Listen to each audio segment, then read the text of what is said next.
so I've pretty much played with all the outfits and pretty much got bored with them. And they Insomniac kind of added a new suit into the game. Let me just look at it.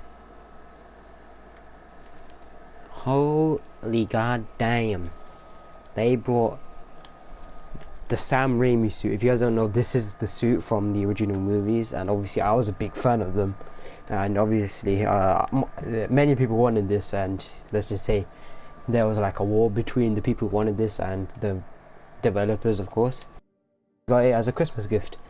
But let's just say one of my friends says this guy isn't the best Spider-Man. Obviously I'm a big fan of Spider-Man, and you guys will find out that I love like comics in general, and I draw a lot of comic book characters, and when someone makes a wrong decision about my characters, they're gonna have to mess with me.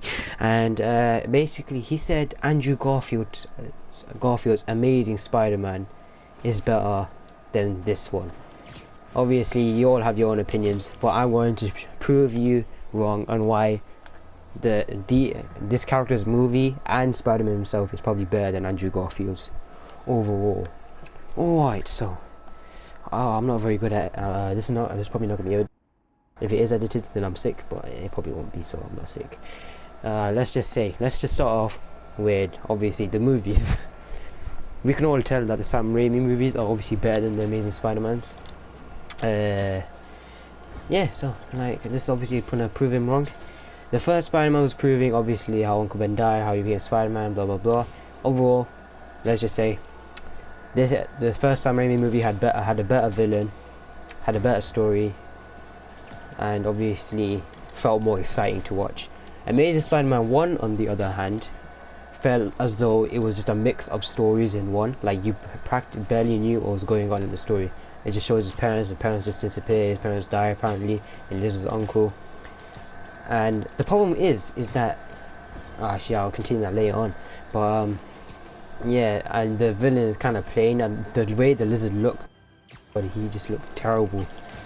Oh, I did at the time. I loved it. I don't mind. It was a good movie, but no way as good as Spider-Man 1.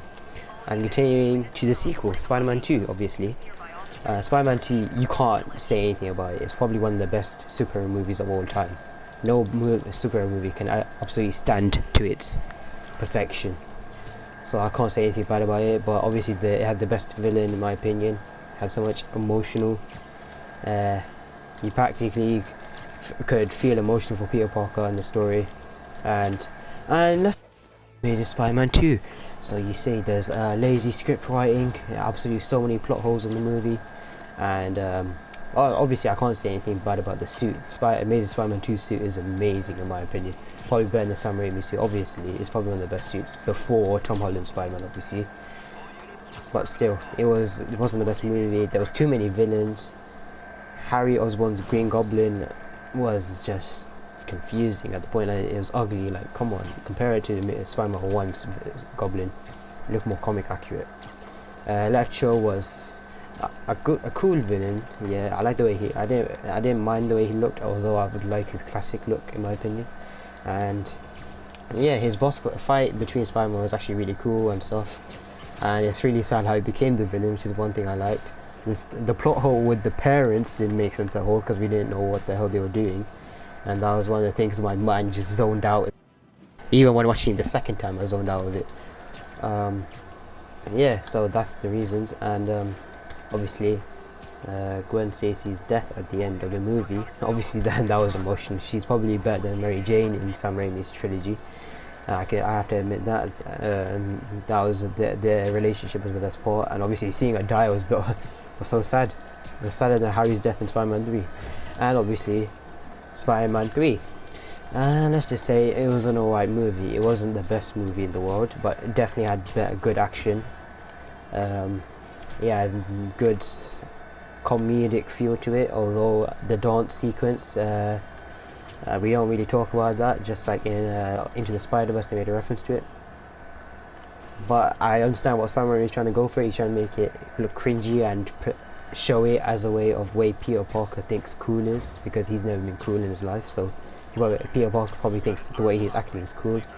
And let's talk about Amazing Spider-Man 3. So it's oh wait, it was cancelled, wasn't it? Yeah, so that doesn't really have a fight against it because you know that's pretty much continuing. The problems with Spider-Man 3, of course, was there was too many villains, Sandman and Venom and Green Goblin. Venom, I don't blame Sam Raimi for adding it because it was Sony's fault for adding Venom, because I can't remember the guy's name. He forced Sam Raimi to go into it, even though it was going to be Vulture and Sandman. Sandman was a great villain, although he could have had more time because we don't really understand his character overall, and we don't really see his character develop.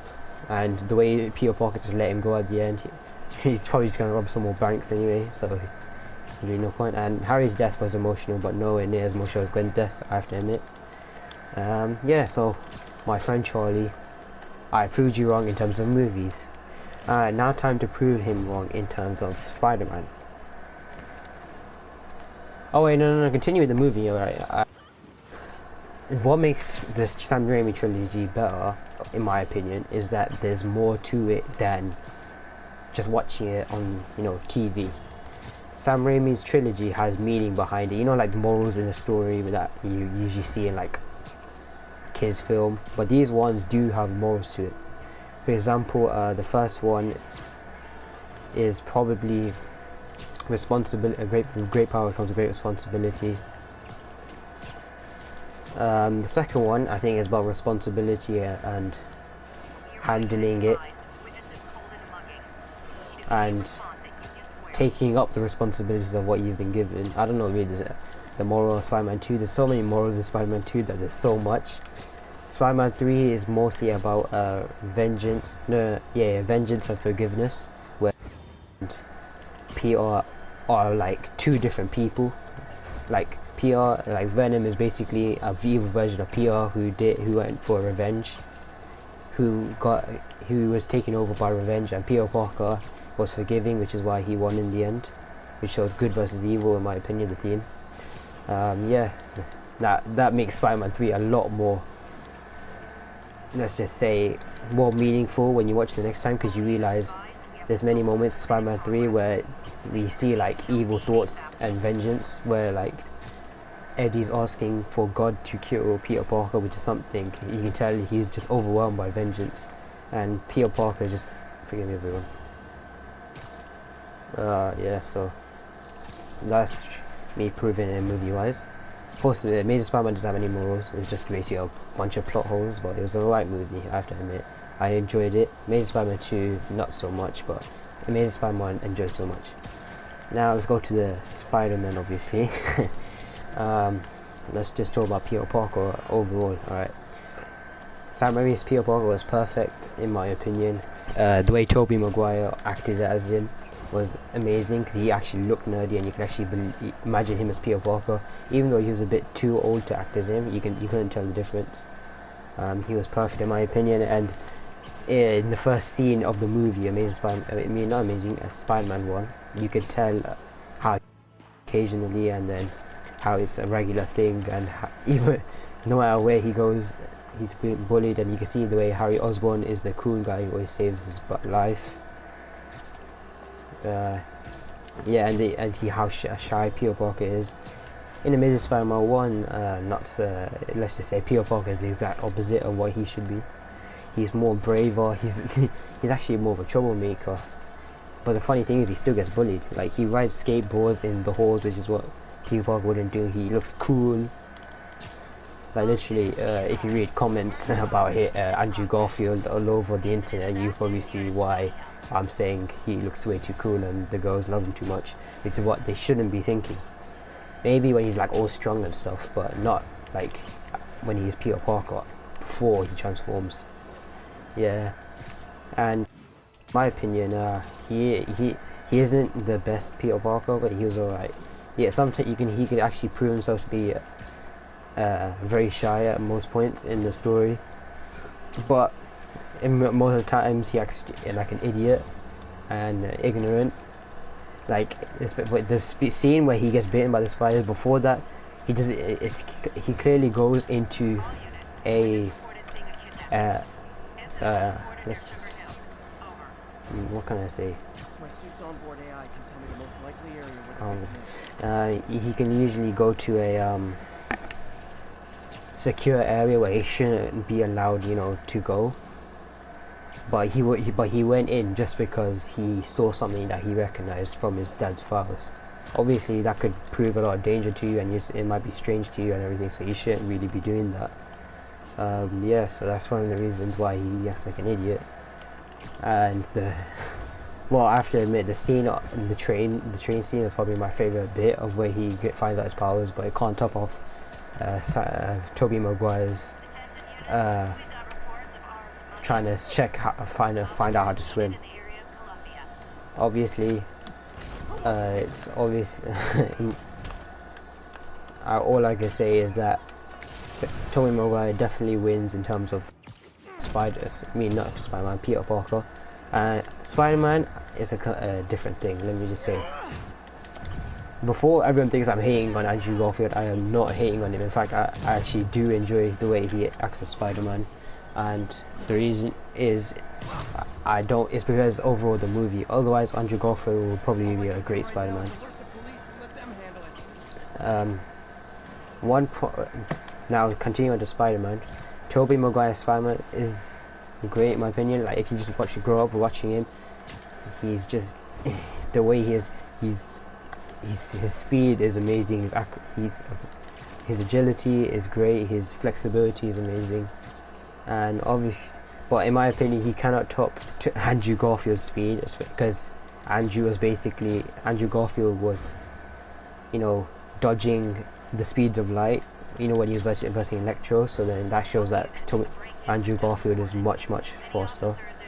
Tobey Maguire is more, in my opinion, acrobatic, because during the train scene when Dr. Octopus, he moves he moves really fast and fluently, which shows that he's more flexible. Even though you pretty much think that Andrew Garfield, depending on how thin he looks in some of the posters, you already think that he's the more flexible one, but in fact he's not. So yeah,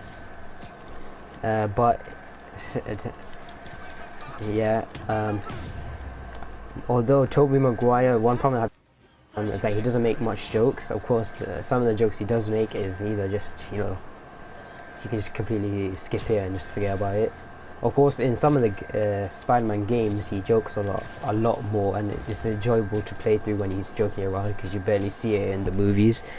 Andrew Garfield's Spider-Man, he is funny throughout most of this. The reason I enjoyed Amazing Spider-Man was many of his scenes where he starts joking around with the bad guys and stuff. Yeah, that's one reason why I like Andrew Garfield. He's more joke, which makes him more, I think, in my opinion, a better Spider-Man overall than Tobey Maguire. His suit is more comic accurate as well, but that's because, you know, back then there was, you know, disadvantages to technology back then, and then, you know, Amazing Spider-Man had more advantages to technology at the time of recording. But, you know, I still enjoy Andrew Garfield's Spider-Man a bit better, but not overall. In terms of Peter Parker and Spider-Man, I think Tobey Maguire would win, because he's a perfect Peter Parker and a more than great Spider-Man. Yeah. So that's just pretty much proved my point. Again, well, let's just see, what else can I discuss? I don't know really much how to shut Charlie's mouth up. Yeah, but even if Charlie does not agree with my points, I have made arguments. I'm not being biased about this. In fact, you can actually see there's many times where I'm actually saying, oh, there's something wrong with this, there's something bad with that.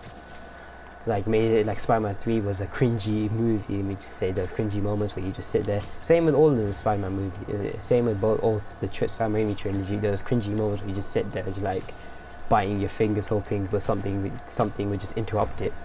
But you know, that happens in like a lot of. Well, that's how most of the scenes are. In my opinion, I think Amazing Spider-Man, if it didn't have as much plot holes, or if it didn't have, the problem with Amazing was that it just completely skipped a plot, like him trying to find his uncle's killer, and also it just flew past his head like as if it was nothing. And Amazing Spider-Man 2 had the same problem where it just left a plot hole. It had so many plot holes, it had too many villains at the same time along with those plot holes, and then you just get all confused. So obviously it wasn't a bad movie. It was really good it was good in my opinion. You might have hated it, and obviously some people wouldn't have hated it, but again, I didn't hate it. I hope it did. This number 3 didn't get cancelled, because they would have had a chance to redeem themselves, and we would have had seen a Sinister 6, which you have never seen in like movie, or we've seen it in television. I don't know if you've seen it in game though. I don't know. I don't think we've even seen it in game, but obviously Spider-Man PS4 showed us what what they could have done, what type of story they could have gone for. But anyway, oh excuse me. Yes, the story what they could have gone for, but how and the problems with the Sam Raimi trilogy is just all within Spider-Man 3 in my opinion. It wasn't a terrible movie in my opinion. It was definitely better than Amazing Spider-Man 2. Amazing Spider-Man 1 probably could beat. There was amazing action. The CGI it still holds up today. If you watch Sandman's scene from Spider-Man 3, you probably be like, well, what the hell? From that and back then, it still holds up as to be a really good scene in my opinion. And yeah, but the cringy moments were just way too hard way too much for people to handle.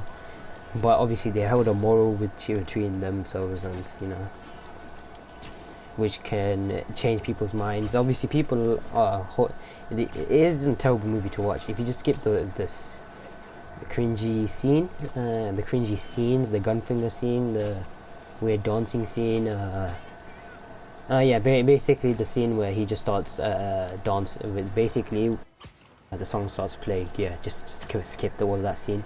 And obviously the club scene, that was just, oh my god, that was terrible to watch. I don't know why. Yeah, but I'll still stand by myself. I like Tobey Maguire's Spider-Man better than Andrew Garfield's, mostly because one, I've grew up with him as a child. Like, I watched Spider-Man 2 like so many times before I watched Spider-Man 1. Spider-Man 3 was I think the first ever Spider-Man movie I watched in cinema.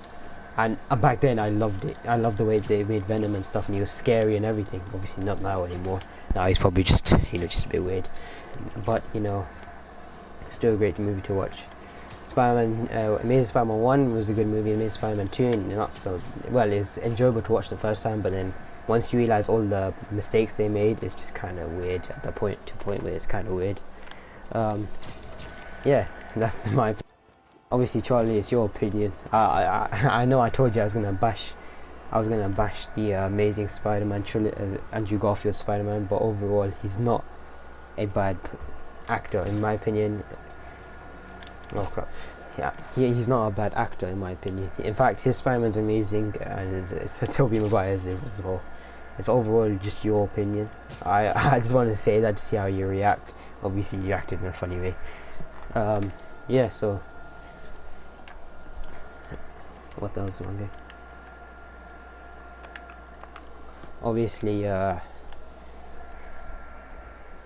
don't want to say. Obviously, it's your. It depends on which one you like. Anyone, Andrew Garfield's, Tobey Maguire's, or even Tom Holland. Obviously, we need to include him. Obviously, into a mix. Obviously, you know, he's the new one. Tom Holland again is a good in fact, the perfect Spider-Man, but. Let's just say Spider-Man Homecoming was a bit crap in my opinion. And well, I say that I've watched all Spider-Man movies and enjoyed them. Spider-Man Homecoming felt like an Iron Man Jr. film where he just takes away his suit and then just sees how, which is pretty much what each Spider-Man did. None of them need a suit, so I don't know why it's much of a big story of why Spider-Man should be something. Well, actually that's a good story, but shouldn't be a Spider-Man story. It should be more of an Iron Man type story.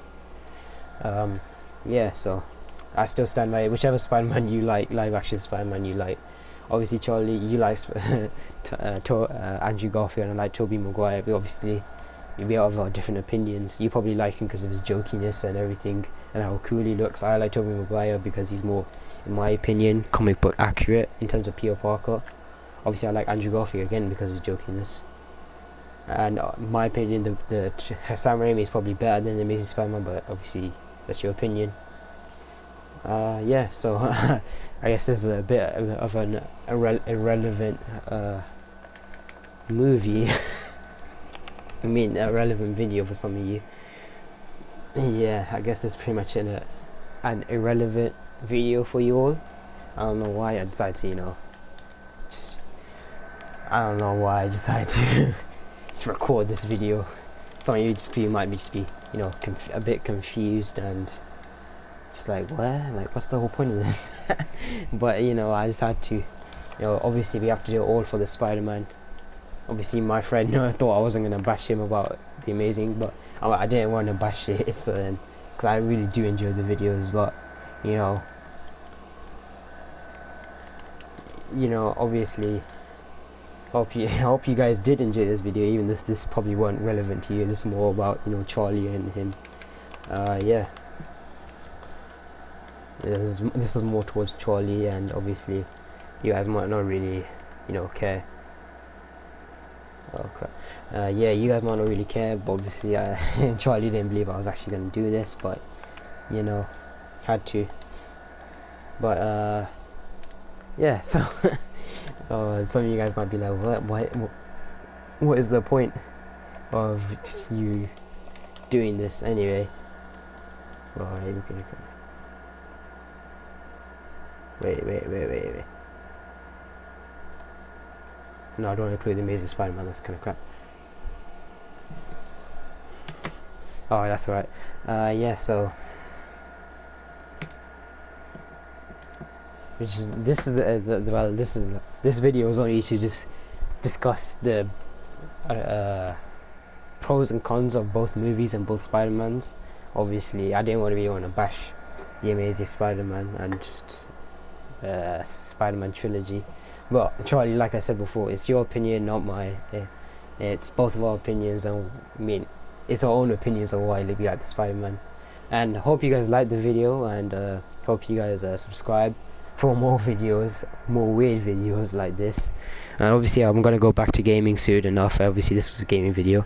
Probably gonna record another one today. Depends on when this video is gonna be uploaded. But anyway. Alright. Bye, guys.